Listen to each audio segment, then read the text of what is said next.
Hi guys, I'm Alexander and today we'll take a look at Sonoflow wireless active noise cancelling headphones from One More. This unit was kindly provided by One More in exchange for my honest review. As always, I'm not paid to say anything in particular about the product, and all thoughts and opinions in today's episode are my own.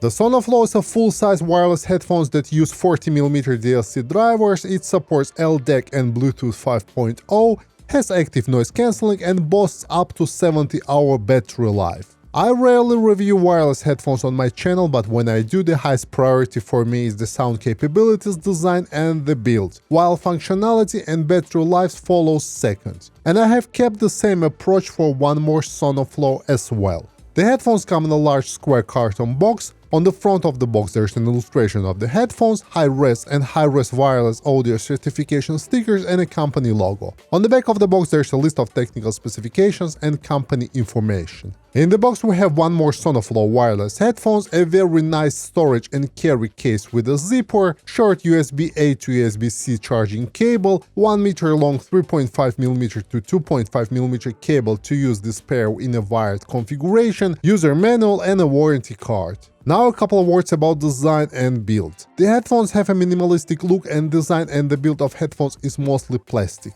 The plastic color is gunmetal gray, it's matte and looks really nice. The headband is made from steel spring and is covered with pleather with some padding from outside. There is a One More logo embossed on the headband as well. The inner part of the headband is padded, it got a good payload with memory foam that comfortably sits on your head. But I have noticed that padded part of the headband is proportionately smaller compared to the rest of the headband. The headband is ergonomic and comfortable and surprisingly good at distributing the weight of the headphones. The clamping force of the headband is below average, but it's enough to provide a comfortable fit and a good seal. The yokes that attach the headband to cups are made from plastic, but the headband adjusting mechanism sliders are reinforced with metal. The ear cups are made out of plastic and surprisingly they are vented. One series of vent holes is located on the faceplate of the ear cups, the second set is located on the side of each ear cup. Horizontally, the ear cups swivel 90 degrees inwards, and vertically they rotate about 30 degrees inwards too. At the bottom of the left ear cup there's a USB-C port, at the bottom of the right ear cup there's an LED and 2.5mm audio port. The right ear cup also carries all the controls. There are 3 buttons located on the back side of it and 1 button located on the front side. The ear pads have an oval shape, they are comfortable but feel a bit cheap, and only time will tell how long they will last. The height of the ear pad is 100mm and it's 78mm across. The opening of the ear pad is 60mm in height and 42mm across. The depth of ear pads is 16mm. Inside the ear cups there's a red fabric which has a channel markings on it and 40mm drivers. Overall the build is okay, but it has some plastic feel. Now let's talk about fit and comfort. The headphones weigh just 250 grams without a cable and they are comfortable. I have an average size head, I wear motorcycle helmet size L and the headphones fit me well. And in addition, I liked how the headband distributes the weight of the headphones. Even if you have a big head, the size and shape of the headband will not be a problem. But if you have large ears like I do, the fit of the headphones will be on ear and not over the ear. So please consider this fact. The headband clamping force is below average, it's enough to get you a good seal and stop headphones from falling off your head, but I wish they had just a little bit of more clamping force. The ear pads are very soft, the headphones provide a good comfort, and even that I got on ear fit, I didn't experience any discomfort during long listening sessions. The headphones also provide a good level of passive noise isolation, and this also benefits the work of its Quiet Max ANC technology. Now let's talk about connectivity, functionality and battery life. Sonoflow supports Bluetooth 5.0 and they support AAC, SBC and LDAC codecs, but there is no support for aptX. To start the pairing, you need simultaneously to press volume up and down buttons for 5 seconds. Pairing headphones with my Samsung Galaxy S10 and my Fio X7 Mark II depth was quick and easy. I have been using this pair for extended periods of time, yet I didn't experience any connection loss or dropouts. According to the manual, the headphones provide up to 70 hours of playtime. In my case, I was getting up to 50 hours with LDAC, active noise cancelling on, and about 90% of volume. Full charge is taking around 1.5 hours, but the headphones also have a fast charging available, so you are getting up to 3 hours additional playtime with just 5 minutes of charging, which is quite impressive. Headphones use OneMore's Quiet Max ANC technology, and I need to say that I'm impressed with its work. The ANC has 3 modes: ANC off, pass-through mode, and ANC on, and you can rotate through the modes by pressing the ANC button. I have 5 fans installed in my PC case that stands on my desk, and the average noise is around 40 dB. The Sonoflow ANC, for example, does a pretty good job at completely cutting out this noise. The headphone also worked really well outside in the street, and while ANC performance cannot be compared to the flagships, for its price tag, ANC on Sonoflow is exceptional, and the transparency mode also works really well. The headphones are also equipped with 5 beamforming microphones, which are powered by IE-powered software algorithm. And while it's not a class-leading mic performance, you still get a quite impressive results. There is also an application for your smartphone, and this application is straightforward. It shows you the battery level, and you can also switch between ANC modes from within the app. When I installed the app, I checked the firmware of the headphones. Out of the box, my pair was shipped with firmware version 0.12.3. I have upgraded it to version 1.0.5, and this was the version that I used for all my tests. The app also offers 12 EQ presets, and you can also create your custom EQ preset using built-in 10-band graphics equalizer. The app also an LDAC on-off button, so make sure it's turned on if you want to use LDAC.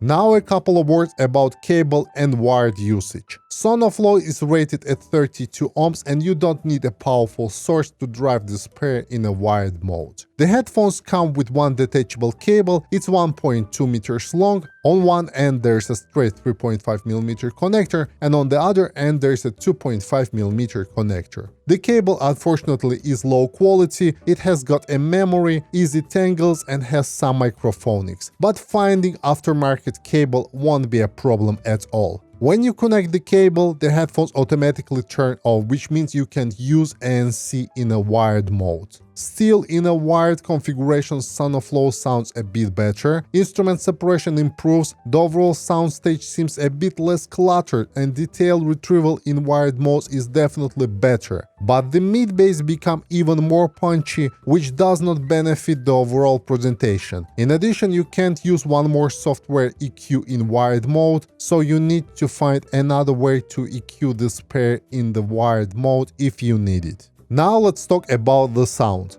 Please note that all sound impressions I'm sharing on my channel are completely subjective, so please take them with a grain of salt. All my sound impressions are with LDAC codec and ANC off, as ANC has some negative impact on sound quality. With ANC on, the sound presentation feels a bit more cluttered, more punchy, but less detailed. Though I don't think it will really matter in noisy environments where noise is affecting your listening experience anyway, and ANC is a must. I can describe Sonoflow's sound signature as warm, with bass boost and recessed treble. The headphones were tuned by Luca Bignardi, and the main reason he tuned this pair like this was to create a good all-rounder pair of wireless headphones that are fun to listen to. The headphones perform really well with many genres, and I really liked how genres like rock, metal, and EDM sound on this pair. The bass on Sonoflow is tight and punchy. Both sub-bass and mid-bass are well extended, but mid-bass is more dominant on this pair. It has a good weight, impact, and hits hard. While the quantity of bass is not near any bass head levels, personally for me there's too much bass. The texture and the speed of the bass is average, but it lacks some control, so busy musical passages can sound a little bit muddy and congested on this pair. Luckily, there is an EQ built in the app, and even if you don't want to configure a custom EQ, the bass reducer built-in preset does the trick, and you instantly gain a better bass control and clarity.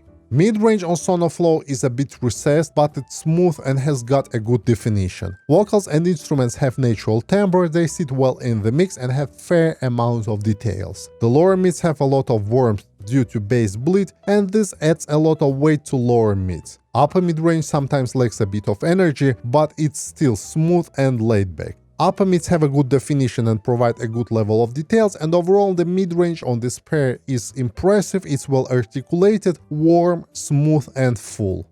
The treble on Sonoflow lacks a bit in extension. It's smooth and non-fatiguing. This tuning will be appealing to those who are treble sensitive, but this tuning can be a bit lacking if you seek detailed retrieval and technicalities. Personally, I think taking into consideration the amount of bass on this pair, the tuning could really benefit from additional sparkle and air. Luckily, as there is an EQ built in the app, you can boost treble to improve its response and detail retrieval. Soundstage on Sonoflow is quite impressive with its width above average. Soundstage depth, on the other hand, is average. Imaging is correct and instrument separation is also very good for the price. Detail retrieval is average, but compared to some other competitors at this price range, Sonoflow performs really well in this regard.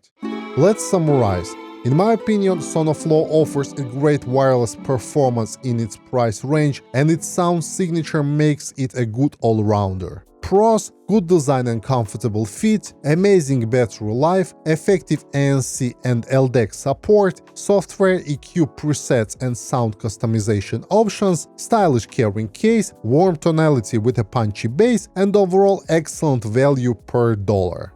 Cons: build feels plastic, sound presentation without the EQ is a bit cluttered and congested, and buttons layout could be better. Sonoflow is not perfect, but its pros easily outweigh its cons. While it can't compete with flagships, neither ANC nor sound-wise, it easily punches above its weight. And I think there's no other pair of wireless headphones that can currently compete with Sonoflow in this price bracket. The connection is stable, ANC work is impressive, the headphones are comfortable and have an amazing battery life, even with LDAC and ANC on, and I think you just can't go wrong with this pair. In addition, there is an EQ built in the app which allows you to fine-tune this pair, and in my experience it sounds much better with the EQ.